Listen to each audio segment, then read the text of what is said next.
Bon, bonjour à tous. Donc, je vais vous présenter succinctement les ouvrages du port du Havre. Et après, je ferai un petit focus sur le quai Pierre-Calais, qui est un ouvrage emblématique du port à l'entrée du port ancien et qui aujourd'hui continue de nous donner quelques soucis. Donc, tout à fait intéressant d'en parler. Alors, les ouvrages de quai du port, ils ont commencé par des quais poids maçonnés. Ça, c'est des ouvrages qu'on a connus jusqu'en 1940. C'était des quais poids en maçonnerie, montés avec des étages et faits à partir d'un caisson métallique qui était avé au fond de la mer, dans lequel on mettait des personnes qui creusaient à l'air comprimé, donc avec quelques difficultés. En 1950, Carmen du Pasquier, alors là, ça a été l'après-guerre. Il fallait construire très très vite, avec peu de moyens, peu de matériaux, donc du béton précontraint à tout va. Et ce quai, en fait, c'est un ouvrage en caisson parallépipédique précontraint dans les 3 dimensions, extrêmement complexe. Puis après, on a eu toute la pointe de Floride, alors le quai Jeunesse-Couvert, puis le quai Pierre-Calais, des caissons soit parallépipédiques, soit cylindriques, en 62 pour Pierre-Calais, et puis un ouvrage aussi, le premier quai à conteneurs de France, et même d'Europe, le quai de l'Atlantique en 67, avec des pyramides de caissons, de 6 caissons qui ont été avés également. Quai de l'Atlantique 72, caissons parallépipédiques, mais en arrière de l'écluse. Alors oui, les hauteurs libres n'ont fait que grandir, puisque les bateaux ont des tirants d'eau de plus en plus grands. J'ai mis quelques couleurs pour distinguer les quais qui étaient en bassin de marée à flot ou à niveau constant. La période plus moderne, quai de Bougainville, là on est en arrière de l'écluse François Ier, quai en paroi moulée, c'était la première paroi moulée de Bachy en site maritime. Les quais de port rapide aval, des caissons Bouygues cylindriques de hauteur libre de 23 mètres, et puis un peu plus récemment quai d'Osaka, paroi moulée, port 2000 aussi paroi moulée. Et demain, ça sera certainement des hauteurs libres encore plus grandes, puisque aujourd'hui nos navires font 17 mètres 50 de tirant d'eau, donc il faut imaginer un porte-conteneur, ça fait 400 mètres de long, c'est 4 terrains de foot. Ça fait 60 mètres de large et 17 mètres de tirant d'eau. Et ça emporte 24 000 EVP, donc 24 petites boîtes de 20 pieds. Les ouvrages très anciens, le bassin du Roi 1517, création du port du Havre. Encore des quais qui existent, quai de Gironde, quai de Garonne, qui sont des quais danois sur pieux-bois. Je ne vous dis pas que les pieux-bois sont en parfait état, mais ils sont toujours debout. Le quai de Gironde a une tendance à avancer vers la mer, toutefois. Et donc un patrimoine très très varié, maçonnerie, parois moulées, quais en béton précontraint, des quais en béton armé, des quais en pale blanche.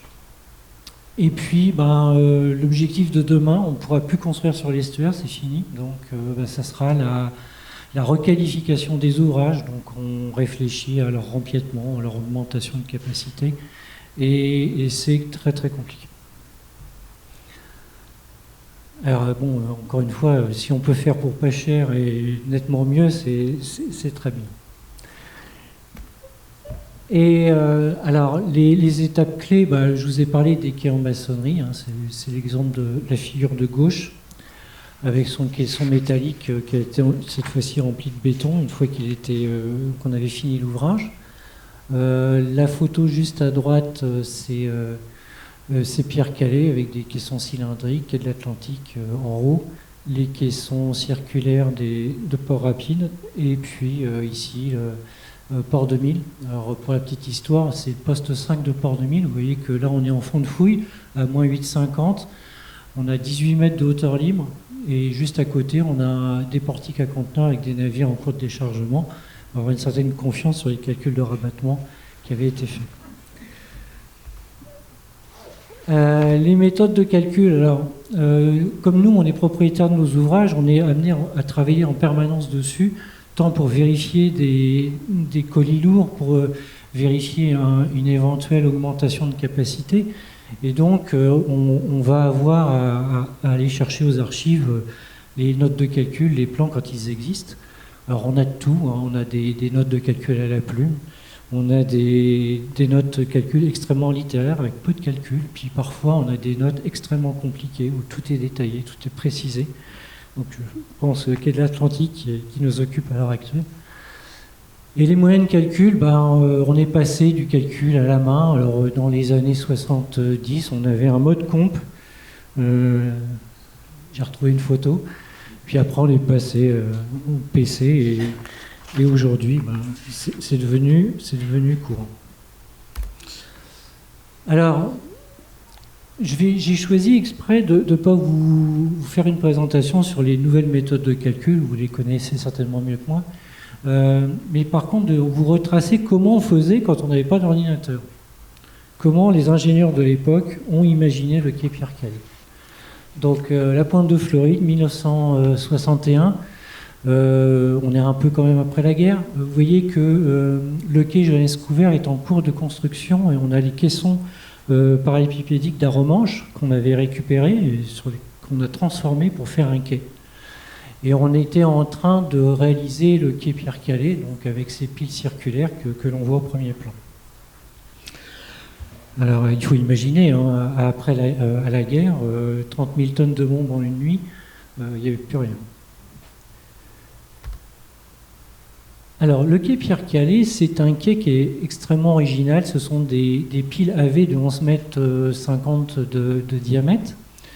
Ces piles n'ont pas de fond, hein, elles sont creuses, elles ont été AV, je vous montrerai tout à l'heure comment. Elles sont équipées d'une grosse dalle de décharge au sommet, d'une poutre de couronnement et d'un filtre. Alors le filtre, ça c'est quelque chose qui nous pose toujours beaucoup de problèmes en bassin de marée, parce que c'est toujours à l'origine de soucis, puisque généralement les terrains s'enfuient à travers le filtre sans aucun problème. Et donc une petite vue 3D qui vous montre un peu la constitution de l'ouvrage. Et donc le principal problème à l'époque des ingénieurs, c'était mais comment fonctionnent ces piles creuses. Elles n'ont pas de fond. Donc comment on va calculer la stabilité du quai, comment on va vérifier les contraintes sur le sol de fondation, on va vérifier les coefficients de sécurité au point sommet. Alors, il y avait eu un concours et les ingénieurs du port se posaient beaucoup de questions et ont décidé de faire un modèle réduit. Donc il n'y avait pas de méthode de calcul, il n'y avait pas d'ordinateur, il n'y avait pas d'éléments finis. Donc à l'époque, on a utilisé un hangar, on a creusé, on a fait une cuve de 6,50 m de diamètre par 4,35 m de haut, qu'on a rempli de sable. Et avec un sable dont on vérifiait la compacité, on vérifiait la teneur en eau. Et on a mis dans ce seul modèle une pile modèle. C'est le modèle réduit que vous voyez là. Donc en fait, 7 anneaux superposés. Et en fait, ce n'est pas des anneaux entiers, c'est des demi-anneaux qui ont à cet endroit-là des extensomètres. Et le but du jeu, c'était de connaître comment allait réagir le sol à l'intérieur de la pile en fonction d'un effort vertical, puis ensuite horizontal, que l'on allait appliquer sur la pile. Alors, il y avait des mesures qui étaient faites avec les extensomètres, mais il y avait également des mesures qui étaient faites de façon topo. Et puis, on pouvait également mesurer les pressions à la base des piles, parce qu'on avait fait réaliser un vérin plat annulaire par la stup, de façon à mesurer les pressions qu'on avait sous l'anneau. Alors vous voyez là sur la figure de gauche la cuve modèle avec le modèle réduit, son vérin. Là les fameux ponts de jauge qui nous permettaient de créer des extensomètres. Et puis le vérin annulaire qui était rempli à la glycérine qui permettait de mesurer les pressions. Alors cette première figure permet de voir en fait l'évolution des tassements qui étaient mesurés soit à la base de la pile. Alors, on a toute une série de graphiques qui nous donne les tassements en tête de pile, à la base de la pile, à côté de la pile. Et donc, en fonction de l'évolution de l'effort que l'on positionnait, que l'on mettait sur la pile, en fait, on mesurait les déformations avec des cycles de décharge et de recharge. Donc ça, c'est la figure de gauche, et plus précisément les C3A dont je vais vous parler. Et ensuite, on crée en fait des courbes enveloppes de déformation en fonction de l'effort. Alors les essais 2A et 2C, c'est les courbes qui sont plus à gauche, qui sont des courbes qui ont été créées avec un sol meuble à l'intérieur de la pile. Puis ensuite, on a fait varier la densité du sol et on a créé les courbes 3A, 3B, 3C avec une subtilité pour la courbe 3C qui est une pile à fond plein. Et donc en fait, on voulait comparer l'effet d'une pile creuse avec l'effet d'une pile pleine, enfin avec un fond plein. Le réseau d'extensomètres sur les demi-anneaux nous a permis de mesurer en fait les tensions qui se créaient dans les anneaux. Alors en fait, c'est pas très compliqué, hein. On avait un facteur de jauge puisqu'on avait calibré les jauges en fonction d'un effort d'une tonne. Donc on avait les allongements. Et une fois qu'on avait l'effort, eh ben, en fait, la pression, c'est la formule du tonneau. Donc c'est pas très très compliqué. Ce qui était intéressant, c'est qu'en fait, on s'est aperçu que les pressions des 4 premiers anneaux en partant du bas étaient les plus importantes, et dès qu'on arrivait au niveau du 5e anneau, il n'y avait quasiment plus aucune pression sur la pile. Alors si maintenant on renverse le diagramme des pressions, et cette fois-ci on dessine un diagramme des pressions en fonction du niveau sur les anneaux, ben, en fait on constate que dès lors que l'on arrive grosso modo à la pression limite, c'est-à-dire le poinçonnement de la pile, on retrouve en fait un diagramme de pression qui est tout à fait linéaire. C'est la courbe qui est la plus à gauche. À droite, pardon. Alors, je me suis amusé à refaire tout l'exercice de l'époque. Bon, c'est bon, je retrouve les mêmes choses. Et ce qui est intéressant, c'est effectivement, au-dessus du 5e, la pression est tout à fait nulle. Et puis après, au niveau du 7e anneau, il y avait une divergence. Et en fait, ils expliquaient à l'époque que la pile avait légèrement bougé, ce qui avait créé cette anomalie en tête de pile. Alors, une fois qu'on a les pressions, bah, on les intègre, puis sur la hauteur, et puis en fait, après, on le multiplie par le périmètre, et on obtient comme ça facilement l'effort horizontal global appliqué sur la pile. Et on l'obtient à tout niveau. Et donc, on peut calculer le ferraillage dans les cerces horizontaux de la pile.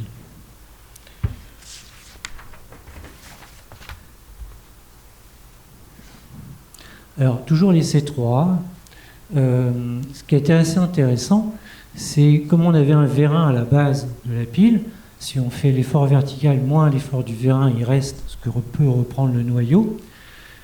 Et comme on connaît l'effort horizontal qu'on vient de calculer juste avant, eh bien on peut connaître l'inclinaison de la poussée sur la pile. Et donc l'angle delta. Et vous voyez qu'en fonction de l'effort, jusqu'à la rupture, on va converger vers un delta de 27 degrés. Et 27 degrés, bah, c'est 2 tiers de phi, globalement. Et donc, on est retombé sur nos pieds, on était contents. Alors, ensuite, donc là, je vous ai retracé un peu la genèse de l'essai 3A. Et on s'est intéressé ensuite à mais qu'est-ce qui se passe si on met plusieurs piles côte à côte. Alors, la cuve d'essai était assez grande, ils ont mis jusqu'à 3 piles qu'ils ont reliées les unes avec les autres pour pas qu'elles se déforment de façon différentielle. De toute façon, après, il y aura une poutre de couronnement. Et alors là, c'est extrêmement intéressant parce que la charge limite du noyau, elle est passée de 50 tonnes à 70 tonnes. Et on a mis en évidence des arc-boutements de piles qui permettaient d'augmenter de façon considérable la portance des piles. Et le tassement a été également extrêmement diminué.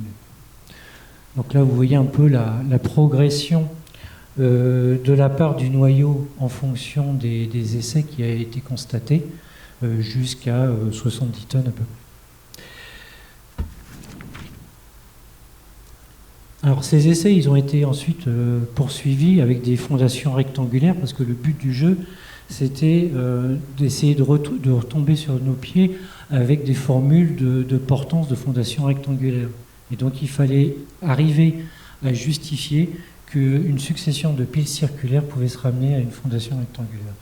Donc ça a été tout l'enjeu des essais qui ont été établis. Alors les conclusions. Alors les essais qui avaient été faits par le labo du port ont permis de justifier la solution de l'entreprise. À l'époque, c'était un concours et il y avait une espèce de collaboration entre le labo, enfin les ingénieurs du port et puis l'entreprise pour arriver à démontrer le fonctionnement de l'ouvrage. Ils ont réussi à établir la distribution des pressions de solde sur la pile, le frottement du cylindre de solde sur la pile, le comportement de la pile avec son sol annulaire, et puis l'interaction des différentes piles. Et enfin, j'ai retrouvé un graphique extrêmement intéressant qui sont les lignes de glissement dans le sol modèle. Alors en fait, il faut imaginer qu'à cet endroit-là, il y a la pile modèle, et une fois que l'essai était terminé, ils coupaient une tranche dans la cuve de sable, ils attendaient que ça sèche, puis ensuite au pinceau, ils brossaient jusqu'à dessiner toutes les lignes de glissement. Et là, on voit les coins de poussée, le coin de butée, les spirales log. Donc c'est quand même assez intéressant. Donc tout ceci a permis de valider le comportement de l'ouvrage. Et là, vous avez quelques photos de la réalisation avec des piles qui ont été réalisées à terre puis ensuite en mer, puisqu'en fait les moyens de levage étaient limités et qu'il fallait procéder par étapes. Alors ces piles, comment elles ont été avées ? En fait, elles ont été amenées par flottaison, donc on avait fait faire un énorme flotteur pour les soulager, pour pouvoir nous permettre de l'amener au niveau de la souille. Et puis une fois que la pile était positionnée, on avait également un caisson, cette fois-ci qu'on remplissait d'eau, de façon à pouvoir l'aider à s'enfoncer. Et pour qu'elle s'enfonce, eh bien, il y avait deux technologies. Alors une technologie avec des aérateurs ici, qui permettait de désagréger le matériau dans chacune des alvéoles, que vous voyez sur la photo centrale. Et puis une autre technologie plus surprenante qui était des bennes en fait, qui allaient dans les alvéoles, qui étaient montées en fait, sur un rail circulaire. Et il y avait 4 bennes qui travaillaient en simultané. Et ensuite, ça tournait d'un certain angle pour tomber ensuite dans les alvéoles suivantes. Donc vous imaginez, on est en 1960, les technologies qui étaient mises en œuvre. Et là, sur la dernière photo, mais vous voyez la dalle de décharge qui a été réalisée avec ces poutres consoles. Voilà comment on calculait avant un ouvrage.